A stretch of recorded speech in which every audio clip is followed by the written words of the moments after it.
அவையின் மரபு கருதி அறிமுகம் செய்ய வந்திருப்பவள் incredible legacy creator Leo A Afrida of 8th standard of Christuraja school.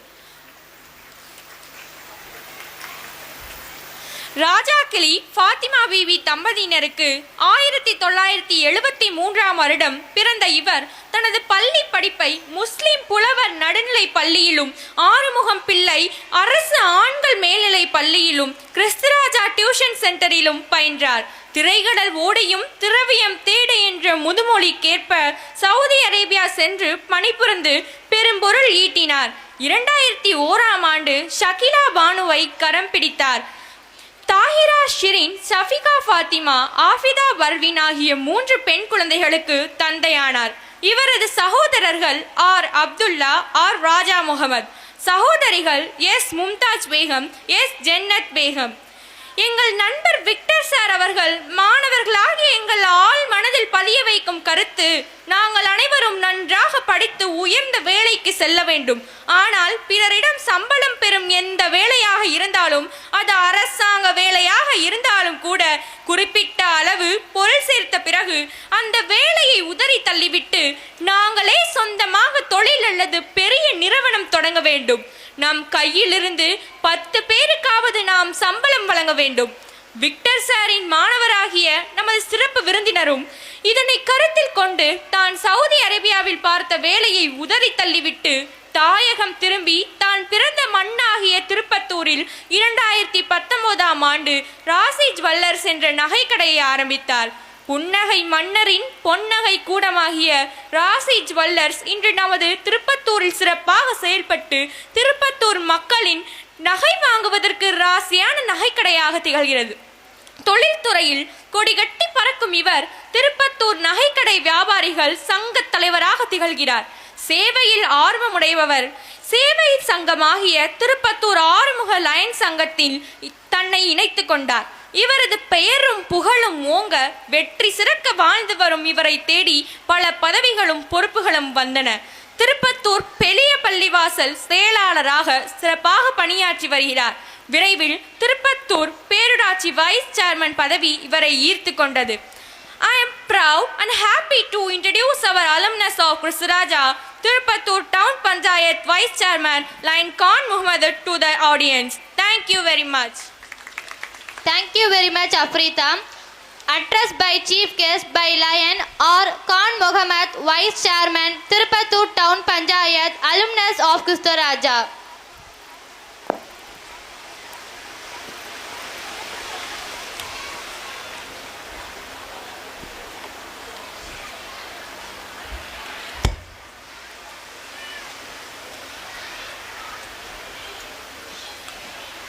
இருபத்தைந்தாவது ஆண்டு வெள்ளி விழா காணும் நமது சிவகங்கை சீமைக்கு பெருமை சேர்க்கும் வண்ணமாக திருப்பத்தூரில் அமைந்துள்ள கிறிஸ்துராஜா மெட்ரிகுலேஷன் பள்ளியின் நிறுவனர் ஏடி விக்டர் சார் அவர்களே,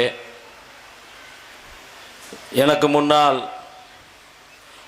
பெற்றோர்களுக்கு தெளிவான விளக்குரை ஆற்றி அமைந்திருக்கும் ஹென்றி ஜோசப் அவர்களே,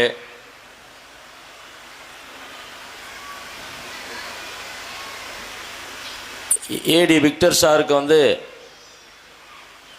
அதாவது நம்ம உடம்புக்கு 2 கண்கள் முக்கியம். அது மாதிரி இந்த ஸ்கூல் வளர்ச்சிக்கு ஏடி விக்டர் சார் ஒரு கண்ணுன்னா, அவருடைய துணைவியார் மிஸ்ஸஸ் விஜயா விக்டர் அவர்கள் மற்றொரு கண். நான் 1988 நமது திருப்பத்தூர் பக்கத்தில் சீரணி அரங்கத்தில் அருகில் தான் உங்களுடைய டியூஷன் சென்டர் இருந்தது. நான் அதில் ஒரு மாணவனாக பயின்றிருக்கேன். ஆனால் சார் அன்றிலிருந்து இன்று வரைக்கும்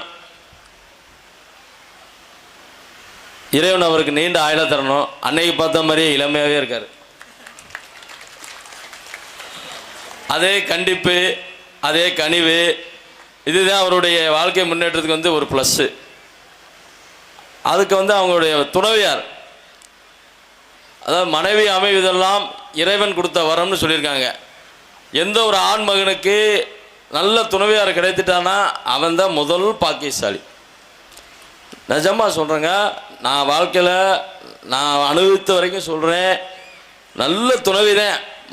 மற்ற பொருளாதாரமாக இருக்கட்டும், வேலைவாய்ப்பாக இருக்கட்டும், மற்ற எனி வந்து சந்தோஷமாக இருக்கட்டும், முதல்ல வந்து அவருக்கு வந்து அமைகிறது வந்து நல்ல கனவு அமைந்துட்டாலே அவர் வாழ்க்கையில் எல்லா துறையிலையும் வெற்றி பெற்று முன்னேற்றத்துக்கு போயிடுவாங்க.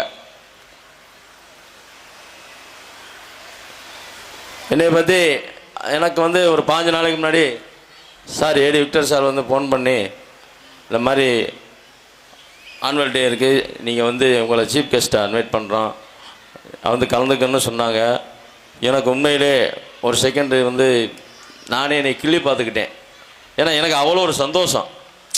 ஏன்னா இந்த ஊரில் என்னை காட்டிலும் பெரிய படிப்புலையாக இருக்கட்டும், பொருளாதாரத்தில் இருக்கட்டும், பதவியில் இருக்கட்டும் நிறைய பேர் இருக்காங்க. சார் வந்து அதில் என்னை வந்து ஒரு ஓல்டு ஸ்டூடெண்ட்னு சொல்லிட்டு என்னை வந்து அந்த கௌரவப்படுத்த நினைத்தார் பார்த்தீங்களா, அதுக்கு வந்து சாருக்கு என்னுடைய நெஞ்சார்ந்த நன்றியை தெரிஞ்சுக்கிறேன். என்னை பற்றி சார் வந்து அந்த ஸ்டூடெண்ட் வந்து மாணவி வந்து ரிஸ்வானா சொல்லிட்டு நல்லா தெளிவாக வந்து சொல்லிட்டு போயிட்டாங்க உங்கள்கிட்ட. நான் சொல்கிறதுக்கு அதில் ஒன்றுமே இல்லை. அதாவது நான் வந்து சவுதி அரேபியா போனோம், அதுக்கு முன்னாடி என்னுடைய மந்த்லி சேலரி வந்து வெறும் 500 ரூபா தான். என்னுடைய ப்ரொஃபஷனல் வந்து டிரைவர் தான். என்னுடைய குவாலிஃபிகேஷன் 10th. இந்த தமிழ்நாட்டில் இருக்கிற என்னுடைய சம்பளம் வந்து மாத சம்பளம் 500 ரூபா இருந்துச்சு. 1996 வந்து முதல்ல என்னுடைய ஓன் பிரதர் வந்து சவுதி அரேபியா போனார். அவர் எனக்கு விசா ஏற்பாடு பண்ணி என்னை இன்வைட் பண்ணிக்கிட்டார் சவுதி அரேபியாவுக்கு. நான் போயிட்டு 2 ஆண்டு காலம் அங்கேயே வந்து டிரைவர் ப்ரொஃபஷனில் தான் ஒர்க் பண்ணேன். என்னுடைய மாத சம்பளம் வந்து 60,000 70,000 ரூபா இருந்தது. சார் சொன்னாங்கல்ல, வாழ்க்கையில் படிப்பு ஒரு பாட்டு தான், ஆனால் நம்ம திறமை, அதாவது ரைட் சைடு பிரெயினை வந்து யூஸ் பண்ணணும்னு சொன்னாங்க. நான் சார் ரொம்ப தெளிவாக சொன்னாங்க மாணவர்களுக்கும் பெற்றோர்களுக்கும். நான் அந்த பிரெயினை யூஸ் பண்ணி நானும் என்னுடைய 2 சகோதரர்களும் ஒற்றுமையாக இருந்து ஒரு தொழிலை வந்து செலக்ட் பண்ணோம். என்ன தொழில்னு சொன்னால், எல்லாரும் சொல்லுவீங்க, என்னையா பழைய இரும்பு ஜாமான் கடை வச்சுருக்கேன் அப்படின்னு. ஒரு கேவலமான பார்ப்பதற்கு தொழில் வந்து பழைய இரும்பு கடையாக இருக்கும். அதில் உள்ள வருமானம் வந்து யாருக்குமே தெரியாது, தெரிஞ்சுக்குங்க. அதில் தான் வருமானம் அதிகமான உள்ள தொழில் வந்து இந்த பழைய இரும்பு ஜாமான் கடந்தேன். அதை வந்து நம்ம இங்கே தமிழில் பழைய இரும்பு சொல்லுவோம், இங்கிலீஷில் ஸ்கிராப் பிஸ்னஸ்னு ஒன்று செலக்ட் பண்ணி அங்கெல்லாம் மாதிரி நம்ம ஒரு கிராம லெவலுக்கு இருக்கும் ஒவ்வொருடைய ஃபேக்ட்ரி தொழிற்சாலையெல்லாம் வந்து இப்போ நம்ம ஒரு காரையூர் கிராமம் இருக்குல்ல, அந்த சுற்றளவு இருக்கும் ஒருடைய தொழிற்சாலைகள் வெளிநாட்டில். அந்த தொழிற்சாலையில் போய் அதாவது இப்போ ஒரு ப்ராஜெக்ட் ஆரம்பிச்சிட்டாங்கன்னா, ஒரு புதுசாக ஒரு தொழிற்சாலை கட்டுறாங்கன்னா எல்லாமே வந்து புது மெட்டீரியலாக தான் யூஸ் பண்ணுவாங்க. வெளிநாட்டை பொறுத்த வரைக்கும் செகண்ட் குவாலிட்டியே இருக்காது. அந்த ஒர்க்கு முடிஞ்ச உடனே அதில் வேஸ்டேஜ் ஸ்கிராப்பாக இரும்பாக இருக்கட்டும், அலுமினியம், மற்ற copper, battery, tyre, tube, any scrap, அது பூரா அப்படியே ஒரு குமிஞ்சிருக்கும்.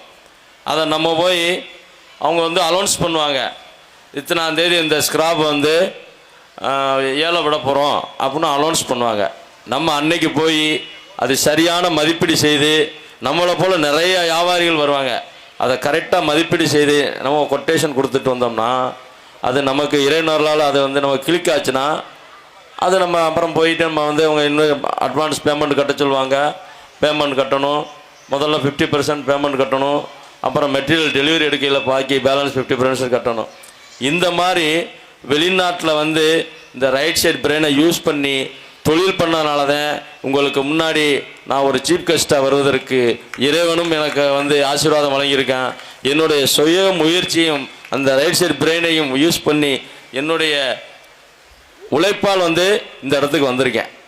எங்கள் அப்பாலாம் வந்து ரொம்ப கஷ்டப்பட்டு வருங்க. எங்கள் அப்பா அம்மாலாம் ரொம்ப கஷ்டப்பட்டோம். எங்கள் ஃபேமிலியில் வந்து 8 பேர், அதில் வந்து 2 பேர் வந்து குழந்தையிலே இறந்துட்டாங்க. நான் தான் வீட்டில் கடைசி ஆள், 8வது ஆள். ரொம்ப கஷ்டம். எல்லாரும் ஒரு பின்னோக்கி சென்று பார்த்தோம்னா 30 ஆண்டுகளுக்கு பின்னோக்கி சென்று பார்த்தோம்னா இங்கே இருக்கிற அனைவருக்கும் தெரியும். பொருளாதாரத்தில் வலிமை படைத்தவர்களுக்கு தெரியாது. ஆனால் உணவுக்கே கஷ்டப்பட்ட காலம் 30 ஆண்டுகளுக்கு பின்னோக்கி பார்த்தோம்னா உணவுக்கே கஷ்டப்பட்ட காலம். ஒவ்வொரு குடும்பத்தில் இன்றைக்கி வந்து வீட்டில் 2 குழந்தைகள் இருக்குது, 1 குழந்தைகள் இருக்குது. அன்றைக்கெல்லாம் 30 ஆண்டு 40 ஆண்டு பின்னோக்கி பார்த்தோம்னா குறைந்தது 10 பிள்ளைங்க 12 பிள்ளைங்க. அதுதான் செல்வத்தில் பெருஞ்செல்வம் பிள்ளை செல்வம் தான் முதல்லன்னு சொல்லுவாங்க முன்னோர்கள். அந்த மாதிரி 12 பிள்ளைகள் இருக்கான். அவர் தாப்பனார் என்ன பண்ணார், இதில் பஞ்சகாலம் வரும், புயல் வரும், ஆமாம் இயற்கை சீற்றங்கள் வரும். இதெல்லாம் வந்து அவர் வந்து ஃபேஸ் பண்ணி இந்த 12-10 பிள்ளைகள் குறைந்தது 8 பிள்ளைகளுக்கு அவர் வந்து உணவு கொடுக்கணும், உடை கொடுக்கணும், கல்வி கொடுக்கணும். கல்வி வந்து இன்னைக்கு வந்து எத்தனையோ கல்வி, அதாவது அன்னைக்கு வந்து அரசு பள்ளியாக இருக்கட்டும் இல்லை தனியாராக இருக்கட்டும் ஊருக்கு 1-2 பள்ளிகள் தான் இருந்தது. மேல்நிலை பள்ளிகள் ஒரு 15 கிராமத்துக்கு ஒரு மேல்நிலை பள்ளி இருக்கும். இன்றைக்கி அப்படி இல்லை, 3 கிராமத்துக்கு ஒரு மேல்நிலை பள்ளி. அது மாதிரி அது தனியார் பள்ளியாக இருந்தாலும் சரி அரசு பள்ளியாக இருந்தாலும் அந்த அளவுக்கு கல்வியில் அரசாங்கமும் சரி தனியார்களும் சரி கல்வியில் வந்து மக்களுக்கு கொடுப்பதில் இது போட்டி போட்டு ஒரு சேவையாகவே செய்துக்கிட்டு இருக்காங்க. அதனால் நம்ம வந்து சார் நிறையா வந்து விளக்கம் சொல்லிட்டாரு. பிள்ளைகளை எப்படி வந்து நீங்கள் வந்து வாட்ச் பண்ணணும், எப்படி நீங்கள் ஹேண்டில் பண்ணணும் அப்படின்னு வந்து விக்டர் சார் வந்து ரொம்ப தெளிவாக வந்து ஒரு 15 நிமிடம் வந்து நல்ல தெளிவான விளக்க உரையை உங்களுக்கு அளித்து வச்சுருக்காரு. சார் சொன்ன மாதிரி இருக்கிற 100 மார்க்கு 40 மாணவர்கள் இப்போ எக்ஸாம் எழுதுகிறாங்க. 40 மாணவர்களுக்கு எப்படி 100 மார்க்கு கிடைக்கும்? சச்சிட்டு நீங்கள் பெற்றோர்கள் சிந்திக்கணும். 99 மதிப்பீடு எடுத்த மாணவனும் மாணவியரும் 100 மார்க் எடுத்ததுக்கு சமந்தான். எபோவ் 90க்கு மேலே எபோவ் 90க்கு மேலே யார் மார்க் எடுத்திருந்தாலும் அந்த மாணவியர் எடுத்திருந்தாலும் அது 100 மார்க்குக்கு சமந்தேன். அதை வந்து பெற்றோர்கள் புரிந்து கொண்டு அவர்களுக்கு வந்து அதாவது என்கரேஜ் பண்ணி அவங்கள ஊக்குதல் படுத்தி அது மாதிரி அவங்க வந்து இப்போ வந்து இன்றைக்கி வந்து கலாச்சாரத்தில் வந்து ரொம்ப சீர்கேடாக இருக்கிறது வந்து செல்ஃபோனுங்க. செல்ஃபோன் நல்லது இருக்குது கெட்டது இருக்குது. இன்றைக்கி வந்து ஒரு மனிதனை வந்து 3 நாளைக்கு வந்து ஒரு ஜஸ்ட் ஒரு ரூம்குள்ளே பூட்டி வச்சுருங்க. அவனுக்கு உணவு வந்து கொடுக்கக்கூடாது, தண்ணீர் கூட தேவைப்படாது. ஆனால் அவன் வந்து ஒரு ஜஸ்ட்டு ஒரு அரை மணி நேரம், ஏன் ஒரு 1/4 மணி நேரம் அந்த ஃபோன் இல்லாமல் அவனால் இருக்க முடியாது. அந்த அளவுக்கு மைண்டு செட் ஆயிடுச்சு. இன்க்ளூடிங் என்னையும் நான் சேர்த்து சொல்கிறேன். ஏன்னா இப்போ நம்ம ஜஸ்ட்டு உட்காந்துருக்கோம். அந்த காலத்தில் நம்ம உட்காந்துருக்கல நண்பர்கள்ட்ட உரையாடுவோம், உறவினர்கிட்ட உரையாடுவோம். இப்போ வந்து நிறைய தேவைகள் ஃபங்க்ஷனில் பாருங்கள், யாருமே உறவினர்கிட்ட உட்காந்து பேசுகிறது இல்லை. அவங்கவுங்க பார்த்தீங்கன்னா தலை ஃபோனில் கீழே நோக்கித்தான் பார்த்துக்கிட்டு தான் இருக்கும். அந்தளவுக்கு அந்த ஃபோன் வந்து சீர்கேடுகள் நிறைய ஆயிடுச்சு. அதனால் இந்த ஃபோன்களை வந்து பெற்றோர்கள் வந்து இப்போ வந்து நிறையா பேர் வாங்கி கொடுக்காமல் இருந்தோம். இப்போ கல்வி வழியே வந்து 10th-லேருந்து 12th வரைக்கும் என்னாச்சு, இந்த கல்வி வழியே ஆன்லைன் கிளாஸ்ன்னு சொல்லி கொண்டு வந்துட்டாங்க. இது எப்போ ஸ்டார்ட் ஆச்சுன்னா இந்த கொரோனா காலத்தில் ஸ்டார்ட் ஆச்சு. அதிலிருந்து நம்ம வந்து மாணவர்களுக்கு, அதாவது நம்ம வந்து அவனுக்கு ஒரு மெச்சூரிட்டி ஆன பிறகு அந்த ஃபோனை பிள்ளைகளுக்கு வாங்கி கொடுக்கணும்னு நம்ம பெற்றோர் பேரண்ட்ஸ்லாம் நினச்சிக்கிட்டு இருந்தோம். ஆனால் காலம் வந்து மாணவர்களுக்கும் அவருக்கு சாதகமாக அதாவது ஒரு கொடிய நோயான கொரோனா வந்ததுனால இந்த வீட்டில் இருந்தே படிக்கக்கூடிய சூழ்நிலை வந்ததுனால இந்த ஆன்லைன் கிளாஸை வந்து தொடங்கினாங்க. அந்த ஆன்லைன் கிளாஸ் தொடங்குறதுக்காண்டியே நம்ம என்ன பண்ணிட்டோம், அது 5வது மாணவனாக இருக்கட்டும் மாணவியாக இருக்கட்டும் எல்லாருக்குமே செல்ஃபோன் வாங்கி கொடுத்துட்டோம். இப்போ நிறைய பேர் பார்த்தீங்கன்னா மாணவர்கள் கேமு தான், வீடியோ கேமு, என்னென்ன கேமோ அதில் நிறைய இருக்குது. நம்ம வந்து அதெல்லாம் தவிர்த்து நீங்கள் அந்த மாதிரி பெற்றோர்கள் வந்து அந்த பிள்ளைகளை வாட்ச் பண்ணுங்கள். செல்ஃபோன் தவிர்த்தில் பாருங்கள். அது மாதிரி அவங்க வந்து ஸ்கூல் விட்டுட்டு வந்துட்டா அவங்கள வந்து இப்போ போயிட்டு ஃபேஸ் வாஷ் பண்ணிட்டு வந்துட்டியா, அவங்களுக்கு வந்து முதல்ல வந்து ஒரு டீயோ காப்பியோ ஒரு ஜூஸை கொடுத்துட்டு இன்றைக்கி என்னப்பா கிளாஸில் நடந்துச்சு 1/2 மணி நேரம் அவங்களோட ஒரு நண்பனை போல் இருந்து, நீங்கள் பெற்றோர்கள் மாதிரி கடினமாக இருக்காமல் ஒரு நண்பன் ஜஸ்ட்டு ஃப்ரெண்டாக இருந்து அவங்ககிட்ட பேசினீங்களே அவங்க நடந்தது எல்லாமே அவங்ககிட்ட சொல்லுவாங்க. நான்லாம் எனக்கு 3 பெண் குழந்தைங்க. நான் பெண் குழந்தைகள் இருக்கிறனால நான் வீட்டில் கொஞ்சம் கண்டிஷன் கடுமையாக தான் இருப்பேன். ஏன்னா என்னை பார்த்தாலே பிள்ளைகள்லாம் நான் வீட்டுக்குள்ள நுழைஞ்சாலே பயப்படுங்க. ஆனால் காலப்போக்கில் வந்து நான் என்னையை மாற்றிக்கிட்டேன். என்னண்ணா நம்மளை பார்த்த நம்ம சிங்கம்புலியை பார்த்த மாதிரி பிள்ளைகள்லாம் பயப்படுது இல்லை, என்ன காரணம்? நம்ம என்ன எல்லாமே அவங்க கேட்குறலாம் வாங்கி கொடுக்குறோம். அவங்கள வந்து அதாவது ஃப்ரீடமாக விடலை. அவங்கள வந்து மற்ற பிள்ளைகளை போல் நம்ம தெருவில் ஓடி விளையாட விடலை. என்ன என் மனைவியாக இருக்கட்டும், அவங்களுக்கு ஃபோன் பண்ணால் மளிகை ஜாமான்லேருந்து எல்லாமே நான் அப்போ வந்து வெளிநாட்டில் இருந்ததுனால ஃபோன் பண்ணுவேன், அவங்களுக்கு கடையிலேருந்து மளிகை ஜாமான்லேருந்து எல்லா பொருளுமே வீட்டுக்கு வந்துடும், பணம் மட்டும்தான் அவங்க கொடுப்பாங்க. அந்த மாதிரி ஒரு நம்ம இல்லைங்கிறனால ஒரு சேஃப்டியாக இருக்கிறனாலே நான் வந்து ஒரு நல்ல இடத்துல நம்ம குடும்பத்தை பாதுகாக்கணுமேன்னு என் மனைவியாக இருக்கட்டும், என் குழந்தைகளாக இருந்தாலும் நான் பார்த்துக்கிட்டேன். ஆனால் வந்து அவங்களுக்கு வந்து ஏதோ நம்ம வந்து அவங்கள வந்து ஒரு கொடுமைப்படுத்துவது போல தோன்றதுனால நான் இப்போ மாட்டிக்கிட்டு அவங்களுக்கு ஃபுல் ஃப்ரீடம் கொடுத்துட்டேன். ஃபுல் ஃப்ரீடம்னா என்ன, அவங்க கேட்டால் என்ன கேட்டாலும் முதல்லனா இப்போ எங்கேயாவது என் வீட்டில் சொல்லுவாங்க, ரொம்ப நாளாக ஆசைப்படுவாங்க எங்கள் வீட்டிலலாம், அந்த ரம்ஜான் அன்னைக்கு நம்ம சினிமாவுக்கு ஃபேமிலியோடு போகணும்னு சொல்லுவாங்க. இது வந்து ஒரு பெரிய ஆசை அவங்களுக்கு. நான் வந்து கிட்டத்தட்ட ஒரு 10 ஆண்டு காலம் வந்து நான் அந்த ஆசையை நான் நிறைவேற்றேன். ஆனால் அது அப்புறம் நான் வந்து யோசிச்சு பார்த்தேன், என்னடா இவர் 10 ஆண்டு காலம் சொல்லிக்கிட்டு இருக்காப்புலே, நம்ம வந்து இந்த சின்ன ஆசையை கூட நிறைவேற்றலைன்னு சொல்லி 15 நாளுக்கு முன்னாடி அந்த டிக்கெட்டை ரிசர்வ் பண்ணி வச்சு கடந்த 4 ஆண்டுகளுக்கு முன்னாடி தான் அவருடைய சின்ன ஆசையை நான் வந்து நிறைவேற்றினேன். குடும்பத்தோடு போய் ரம்ஜான் அன்னைக்கு அந்த அந்த போய் சினிமா பார்த்தோம், இந்த பிரியாணியெல்லாம் சாப்பிட்டு ரொம்ப சந்தோஷம். ஆனால் விட்டு கொடுத்துட்டேன். நம்ம வந்து ஒன்று வளைச்சி பார்க்கணும், இல்லாட்டி வளைஞ்சு போயிடும்னு சொல்லி ஒரு பழமொழி இருக்குது.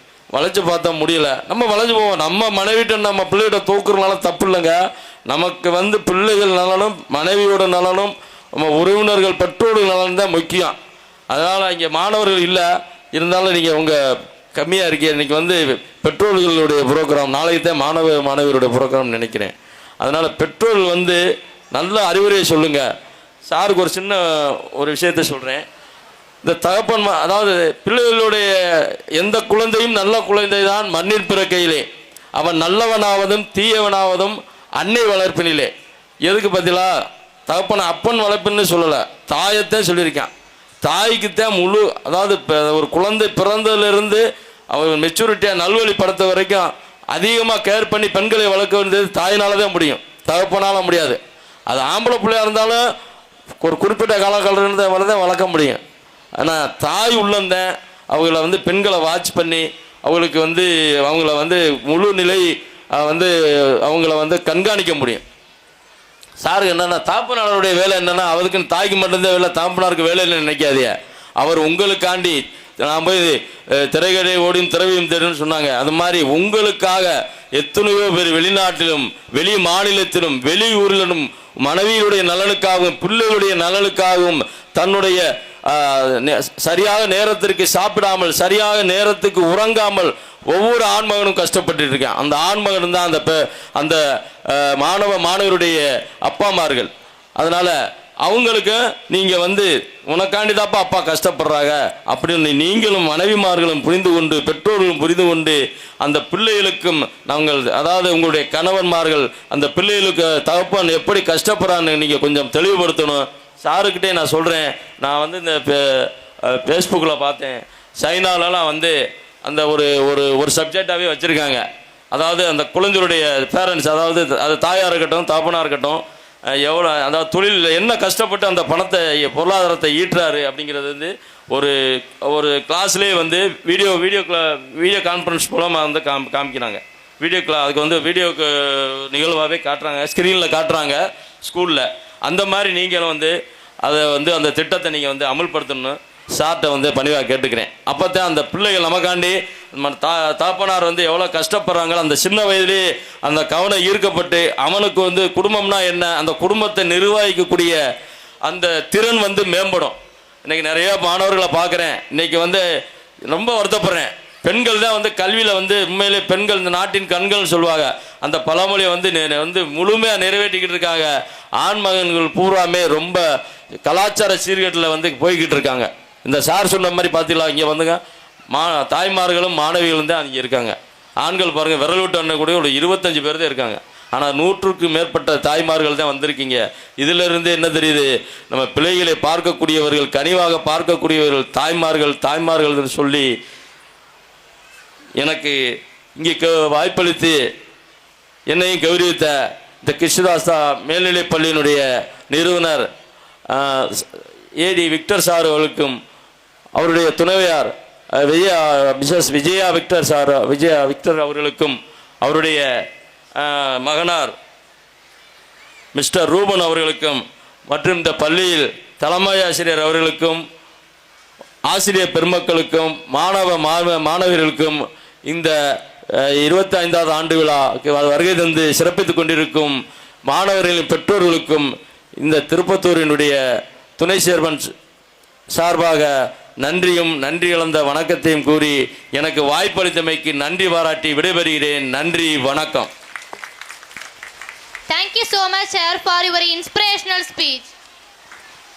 Prize distribution by our guests.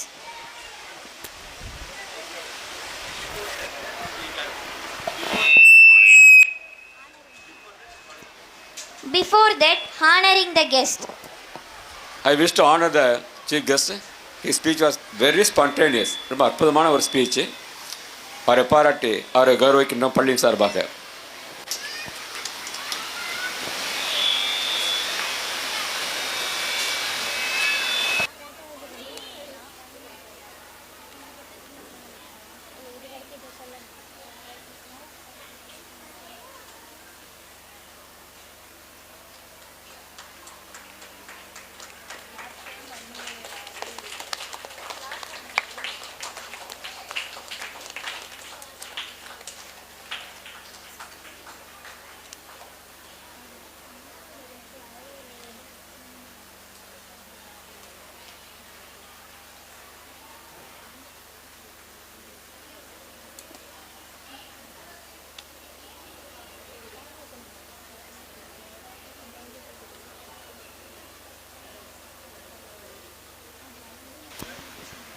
Thank you.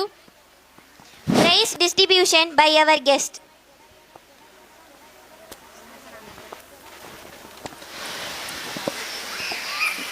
அதாவது பழைய மாணவர் என்ற முறையில் உண்மையிலே எனக்கு வாழ்நாளில் வந்து நான் வந்து பிறந்த பலனில் வந்து எவ்வளோ சந்தோஷங்கள் இருக்குது. ஒவ்வொரு நிகழ்வுலையும் மனிதன் வந்து ஒவ்வொரு சந்தோஷ நிலையை அடைகிறோம். அதனால் இந்த பிறந்த பிறவி பலன்னு சொல்லுவாங்க. இன்றைக்கி வந்து உண்மையிலேயே நான் ரொம்ப மகிழ்ச்சியாக இருக்கேன். இன்றைக்கி வந்து நோன்பு நாள் வந்து இன்றைக்கி 28வது நோன்பு, 27 இன்றைக்கி நடக்குது. அதனால் இந்த நோன்பு நாளில் வந்து என்னையும் வந்து கௌரவிச்சு உண்மையில் ரொம்ப மன மகிழ்ச்சியாக இருக்கேன். எனக்கு வந்து அவர் வந்து மாதா பிதா குரு தெய்வம்னு சொல்லுவாங்க. அதாவது தெய்வத்தை கூட கடைசியாக எதுக்கு வச்சுருக்காங்கன்னா குருவுக்கு தான் 3வது இடத்த கொடுத்துருக்காங்க. தாய் தகப்பனுக்கு 2வது இடத்துலையும் முதலிடம் 2வது இடத்தையும், குருவுக்கு வந்து 3வது இடம்.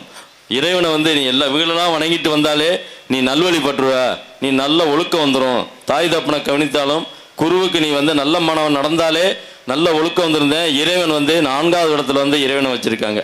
அதனால் என்னுடைய ஆசான் அவர்களுக்கு நான் தான் முதல் மரியாதை செய்ய நினச்சிருந்தேன். அந்த அவங்க டக்குன்னு வந்து என்னை வந்து இம்ப்ரெஸ் பண்ணிட்டாங்க. அந்த அவங்களுக்கு வந்து என் சார்பாக மரியாதை செய்யப்படுகிறது.